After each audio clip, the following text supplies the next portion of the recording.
Good morning. Welcome to the Julie Chan Show, where passion meets purpose. On today's show, we have a wonderful lineup of women. We have Jane Ubel-Meyer of Bedside Reading and her partner, Lisa Rosenstein, Bedside Reading, and Dee Dee Gotthelf of the Southampton Inn. This is going to be a very fun morning with these ladies who really are passionate about their businesses. We will start this morning with Jane. Jane, how are you?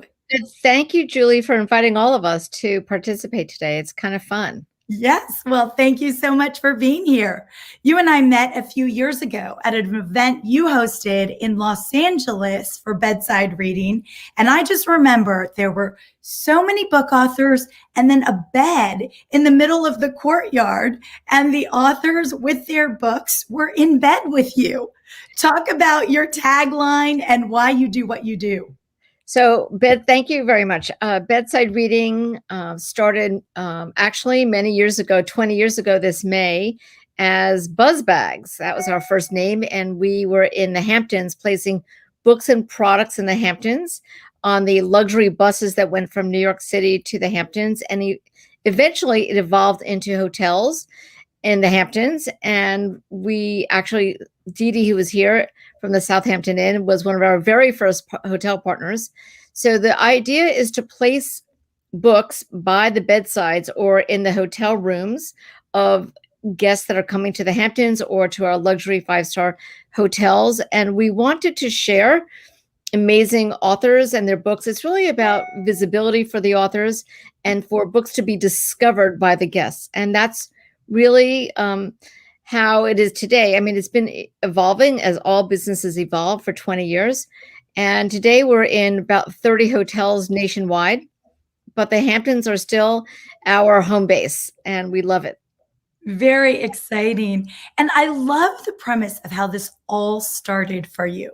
Back in your 20s, your mother gave you a book. I love this story. Please share it. This is when I was in my 20s, I was dating a guy who said to me, if you learn how to scuba dive, I'll take you to the Caribbean. And I went, of course. So like an idiot, I'm 20 something. I jump into the pool at the YMCA in New York City and I learn how to scuba dive and I get certified and we go to this gorgeous resort in the Caribbean. And as soon as we get to the hotel and we go up to the room, before he even opens up the door, he says to me, you know, Jane, I really like you, but. And as a 20-year-old, I was crazy about this guy. I was devastated. And the only thing that saved my 7-day vacation of scuba diving was that my stepmother, Marcia, had given me a great book to read called Cry to Heaven. It was this big, thick book by Anne Rice. And I read it, I devoured it. And it was always in the back of my mind, take a book with you when you go to a hotel because you never know what's going to happen. You don't know if there'll be a bookstore. In those days, there were only bookstores, not online opportunities. Right. So that's kind of the premise of Bedside Reading. That germ of an idea always stuck in my head. And obviously, I brought it to fruition. And lucky that that gentleman decided to do that and break your heart in that moment because exactly. It's a beautiful company that began for you. So you can write him a letter and thank him. Right. In fact, ironically, his name is Rick, which is the name of my husband. So that's ironic. But yes, so we thank that particular Rick, yes, for giving me the germ of an idea. Absolutely. And you went on for many years. You were working in the gifting business, right? And you were gifting, you were doing luxury gifting. Lots of fun. Well, for 16 years, the company evolved into a name called Madison and Mulholland, and we created celebrity gift bags. And we also created bags for first and business class for United Airlines. And we did the launch of Virgin America with Richard Branson, and that was my hero, and I got to spend some time with him. And we worked with Oscar, Emmy, Grammy winners and nominees, and creating gifting lounges in Los Angeles, Miami, Houston, New York, the Cannes Film Festival. So that was a pretty big part of my life for 16 years. And back in 2017, my best friend had passed away, and I kind of stopped everything, reevaluated what was my real love. And I decided I remembered, of course, that books were my first love. So I went back to just doing books. But I never stopped gifting in the Hamptons ever throughout all those years and the evolution of my company. So, And did you grow up going to the Hamptons and having a well, love? ironically, we lived out on Long Island in Great Neck. However, when I was very little, my parents had best friends who lived in Southampton, and we were in Southampton for the entire summer, for many, many, many summers. We went clamming in the Great Bay, and we had, lobster, and we had, cookouts and barbecues, and, it was, and I remember the poison ivy, and I remember the good stuff. And it was just, being a kid out in Southampton. So, I did grow up kind of in the summertime in the Hamptons. Right. So the Hamptons were like your backyard. And Exactly. of course, you'd want to share the books and your love of gifting in the Hamptons where you grew up and had so many fond memories. I do. So And go ahead. I was just going to say, as we celebrate our 20th season, this is the first time ever that we are completely booked with books from Memorial Day all the way to October 7th. So this is, I believe, finally it's caught on with the publishers. And I'm kidding. It's been really on fire with publishers and indie authors. And, we have a really great opportunity to expose so many authors to the people that are frequent the Hamptons. And at this moment, we have, I believe, 10 or 12 hotels that are in our roster. But of course, Dee Dee with the Southampton Inn is our home base. So we love that. Wonderful. Let's bring Lisa, your partner, on right now. And Jane and Lisa, talk about how your partnership came to be. Well, Jane and I really began working together almost exactly a year ago. This week will be 1 year. And I had, prior to working with Jane, I had been running an all-women speakers bureau called Chasing Light Speakers. And my business got very quiet when COVID hit last year. So I connected with Jane, and we started thinking about how we could bring books to people in hotels or on their way to hotel or when they got back without having a physical book in the room, because that was a challenge. The hotels were actually taking things out of the physical space. So we started working on something called Bedside Reading on the Download, where all guests and guests who are going to be at the hotel can download collections of books and audiobooks that are given as a gift by the hotel.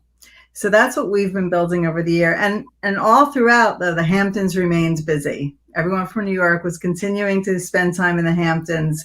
So that physical book program continued all the way through the year. So wonderful. And share a little bit about the book program. Like, people will go to these hotels that you're partnered with, and they'll find some books on the bedside reading table, and they can start the book there at the hotel, but then actually take it in their bag and take it home with them as a gift from the hotel. Is that right? Yes, the program initially started, the bedside reading program started where we would place 1 or 2 books literally by the bedside. So when somebody came into a hotel room, that's the first thing they would see right by the bed. And the gifts were complimentary, of course, for them to take it home. However, in the Hamptons, it's a little bit different, where we place 3 or 4 books in a really cute tote bag, and the tote bag gets the hotel has an option to give it to the guests as they come in, or in Dee Dee's case, it's lined up by the mantle by the fireplace. Other hotels place it right in the rooms, and when they check in, they get a gift bag. So every hotel's different, but the idea is the same, which is providing books for the guest. And there's always a great variety, from nonfiction, memoirs, business book, to fiction, classics, children's book, a little bit of spirituality and wellness books. So we really have a wide variety that's available every single weekend. And they change every weekend. The books change, or every month they change. How does that work? Each weekend that we bring books out to the Hamptons and the hotels are gifting them, they're different. each collection is different, but cross many genres. So there's something for everyone to enjoy, but there's always something new. Amazing. So if I were to go out to a Hamptons hotel one weekend and then go a month later, I'll get a different set of books. Absolutely. Yes. So much fun. I mean, what a clever, great idea. And it must be so much fun also for you to see the smiles on people's faces as they get a new collection of books that they may have never heard of. Well, it's funny. We usually deliver before they get them, obviously, so we don't really see the smiles. I think Dee Dee can attest to that. Right. And we'll bring Dee Dee up here also.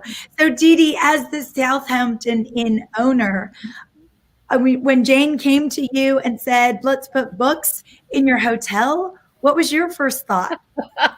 Absolutely fantastic. Thank you. It's a pleasure to be here. And just going back to what Jane and Lisa said about COVID, for the past year, we have bags in our bookshelves. We took all of the books out. Nobody was rummaging through or using their fingers or touching them.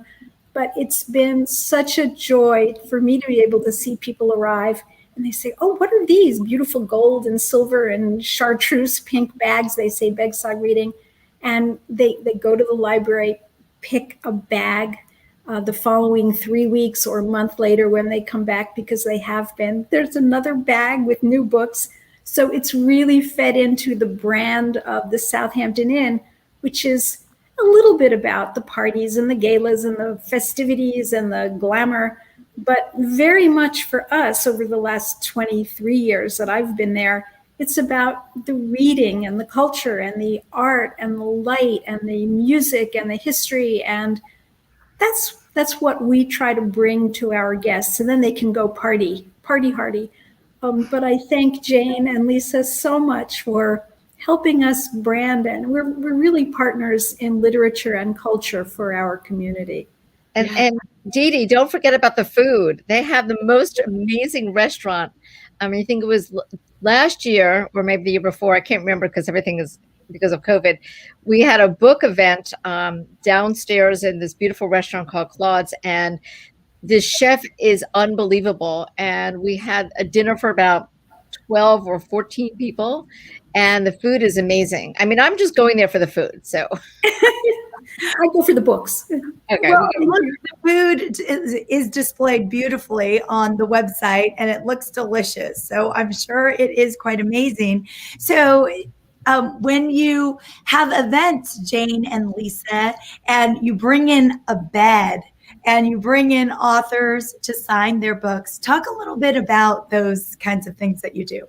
So so we have a hotel in California called the Fairmont Miramar in Santa Monica. It's a luxury 5-star hotel, and they love the program, and they have invited me to come in once a quarter, and they put me up for a week, and they put up all my authors, and we have a party, and they have, food and hors d'oeuvres, and basically the 3 or 4 authors will sign the books, and we usually end up about 90 people with lots of media and so much fun. And it's one of those things that I don't think that we inspired them, but they recently built a beautiful library at the hotel. So that is a regular event. It stopped obviously because of COVID. And now we have a lot of our hotels are starting up again. They're reopening. Like the Morrison House in Alexandria, Virginia, it's a boutique hotel, and they have an artist in residence. So they're having one of our authors every single month with a wine and sign event. I love that, wine and sign. Event, right? And we've done this sporadically, and obviously at Southampton Inn, and we've done it at different places around the country. And so it's part of what Bedside Reading brings to an author is the opportunity for an author to meet people. They sell their books, they sign them, and it's a little bit, as Dee Dee likes to say, we bring a little bit of culture into a place. So that's really what we're doing. And the greatest part about that little bit of culture is it's all different genres of books, as you mentioned, which is really nice. people get a different flavor. Different people in the family can try out different books because many families have different genres that each person likes, right? Absolutely. I mean, I'm always surprised about what people gravitate to, but I would say that 90% of the people that are really kind of embracing our program are women. But we always, well, it's from overall, okay. But I will say that we do have men. They love the thrillers. We always throw in some other kinds of books that we feel will appeal to men. Mm-hmm. But for the most part, maybe the response I'm getting is primarily from women. They're a little bit more active on social media, and they're more verbal with us, saying, "Oh, I love this book. Thank you for bringing the books to the Hamptons again." And they have a lot more excitement that they share. So maybe that's it. Maybe the men are a little bit like, "Oh, this is nice," and they read the book, and we never hear from them. So. Well, one of the greatest treats for me is having conversations with authors when they apply to be in the program, or we hear about a book that we think would be fantastic in the program, one of our programs, and we have a conversation with them, and hearing the stories of what inspired them to write either their first book or their 10th book is just really thrilling and fascinating. It's always new. It's always interesting. And so that inspires us to, think of new ideas. We'll do different types of social media postings for them. We'll think of different events or different ways that they can include us. And we really partner with the authors. So that's just always different for us and fun. Well, and since I interview lots of authors, I know that authors are always interested in getting to more and more readers. And so this is a wonderful way that you do that to get to people. And as Dee Dee can attest to, with so many people coming to hotels to relax, that is the one time that they have time to pick up a new book. And a lot of times they forget to bring their books, right? Which is what Jane realized in the market. And I love to. And the great thing is that when they take the books home, sorry, Dee Dee, go ahead. Well, when they take the books home, they love doing that. Sometimes they've asked really politely whether they could take a bag for their children, but also going down to Cooper's Beach. I love to see people I know the Southampton Inn chairs, and I know our striped towels, and they all have their bedside reading books with them at the beach. And that's just such a perfect throwback to a wonderful time when we read for recreation. So I thank Jane so much for this program. That's what, I never heard that before, so I love hearing that. That's great. I'll tell you something. One of the things that Lisa talked about earlier is how we've also embraced technology, because we're working with a company. It's where it's similar to Kindle, and they're showcasing our authors' digital books, whether it's an ebook or an audiobook. Wow. So now we have this opportunity when a guest goes into a hotel room, they can turn on the TV and they can see our a collection of 10 books, from classics to fiction and thrillers and nonfiction, and then they can scan a QR code and get access to our on the download books, which is awesome. And then once a guest downloads the app and the book, then they can read the book forever. Just like Kindle, they can take it with them. They have it forever until they delete it, I guess. Wow. So that's even better than like an in-room movie, because an in-room movie you can only watch there while you're at the hotel. Right. But with your book audio program, they can take it and read it again in a year. Right. I have to tell you, Lisa and I, I'm laughing now because this June 12th was our 1-year anniversary. And I'm laughing because I remember on June 12th when we said, okay, let's figure something out. I would sit on my couch at home. Because everybody was quarantining, and she was in her home and I'm on my home. We're talking on the phone, and we literally spent 2 and 3 weeks brainstorming every single day and coming up with crazy ideas, throwing this one out. And it's the evolution of the two of us. And that Lisa is so creative that we both came up with like, hey, this could work. And now let's figure out the mechanics of it. Yeah. So it's been a really interesting journey through COVID. Yeah. And in addition, we also published a magazine called Bedside Reading the Magazine. We have another one coming out June 28th and yet another one coming out in the fall. So COVID has helped, on the Has positive opened a lot side, of has opportunities. opened a lot of opportunities for bedside reading to expand and get the word out about books. And I just want to reiterate, our goal is really about giving a book visibility. The author needs to be in the hands of as many people as possible, because if an author loves a book, or if you read a book, right, and I read a book, I would call up Dee and say, oh my God, Dee, you got to read this book, right? I mean, we've had some fun books. We've had some risque books, right, Dee? Little you had bestsellers. Yes, Books I that know. went to like at the top of the charts there. Yes, I know. And so, you always want to be careful because you're in a hotel and you don't want to offend anybody. But we once had a book that was pretty risque, and we put it in a paper bag with a sticker on it saying for mature audiences. So, we have always, when you're dealing with the public, there's nothing more. I mean, I'm always here to protect my hotels and people like Dee because they are they're our partners in this, and we want to make sure our partners are protected. So we're pretty careful about what we do, but when we have a book that's a little bit blue or risque, we will put a sticker on it saying, that's the one everybody wanted. And you know what? It is true. So talk about visibility. Putting it in a paper bag was the best idea I ever had. So I love that. Put it in a paper bag and people with will a sticker. Know. Right, with a sticker on it. And then those are the ones that fly off the shelf. Right, exactly. But no one wants you to know that, so they'll hide it in their bag, maybe. Right.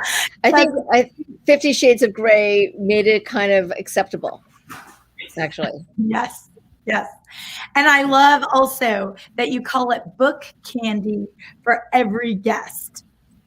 Book candy. Well, we're, coming from a long line of chocoholics in my family, we look at like a treat. I always think of, when you go to a hotel, I don't know if they still do this, or some people do, I guess, when there's turn down service, there's a little chocolate on the pillow. We like to make it, book candy. So kind of that nice little segue there. Absolutely. And since people are eating less candy and chocolate and right. cookies and sweets, then they really appreciate the book even more, right? So Dee, tell us a little bit about your passion for the hotel business. The passion was totally by accident. I was in the real estate business, and a local realtor needed me to help him put numbers together. And this was 23 years ago. I put the numbers together. My baby got into kindergarten in New York. I made an offer, bought the inn, and here we are 23 years later. And my passion is certainly being able to host maybe 40,000 people a year that come through the Southampton Inn. It's the largest inn within Southampton, but it's also introducing them to such a special area. For me, it's about the beauty of the village and the history and the 380 years of culture, and reading the bedside reading and the books, and the repertory theater, which is back, and Piano Fest of the Hamptons, which is this awesome program of bringing musicians from all over the world. This year it's from all over New York City out to Long Island to perform. I just think it's wonderful in the hotel business to be a forum for rest and relaxation, and to provide the culture of the area, like the old-fashioned hotel was the center of downtown in those Western movies. So that's part of the passion, not changing 90 beds a day, but we do that too. And you also have a few art galleries on your property, right? Yes. Another evolution of COVID. There have to be 3 things that are good that came out of COVID: bedside reading, and we have the Art Warehouse, which is an artist from Soho, Hulbert Walthrop. We have the Art Gallery, ARDT, which is Jim Saravolo. And a third one is opening up this Saturday, the Tetra Gallery. There are also Christie's is opening up. A Peter Marino gallery is opening up in the old Rogers Library. The Southampton History Museum has discovered troves of African American art that were found in people's homes that are now on display. I'm leading the Southampton Art Center, Southampton Cultural Center, and about a dozen galleries now within the village. So it's so interesting that Jane and reading of the books has started this concept or the brand of Southampton Village really being about rest, relaxation, fun, divine dining, and experiencing culture in a very wonderful setting that's only 90 miles from Manhattan. Yes. And you also grew up going out there to Southampton, right? And it's like your backyard too, just like Jane. Did you ever imagine growing up that you would have a hotel one day? I never imagined growing up. My parents bought a house. They couldn't commute to Nantucket. So in 1951, they bought a little fisherman's cottage, and it growed. And then we've only been in 3 houses since, but have been coming out for holidays on a year-round basis.